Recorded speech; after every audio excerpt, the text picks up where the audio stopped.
Hi friends, ഇന്ന് നമുക്കൊരു വചനമായാലോ? കർത്താവേ, അങ്ങ് കനിഞ്ഞ് അവരുടെ പാപം ക്ഷമിക്കണം, അല്ലെങ്കിൽ അവിടുന്ന് എഴുതിയിട്ടുള്ള ജീവൻ്റെ പുസ്തകത്തിൽ നിന്ന് എൻ്റെ പേര് മായ്ച്ചു കളഞ്ഞാലും. പുറപ്പാട് പുസ്തകം വായനയാണ് 32-ാം അധ്യായം 32-ാം തിരുവചനം. എന്താ സംഭവം നമുക്ക് നോക്കാം.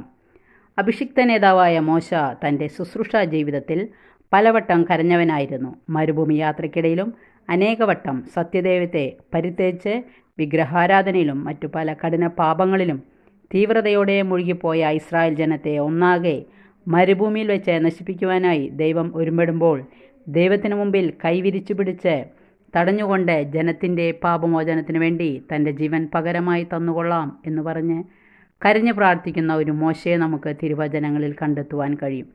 മോശ ദൈവത്തിനുമുമ്പിൽ ഇപ്രകാരം കരയുന്നു എന്ന് പറയുന്ന വചനഭാഗമാണ് ഇത്. എല്ലാവർക്കും ഇഷ്ടപ്പെട്ടെങ്കിൽ ലൈക്ക് ചെയ്യണേ. Okay, thank you, by.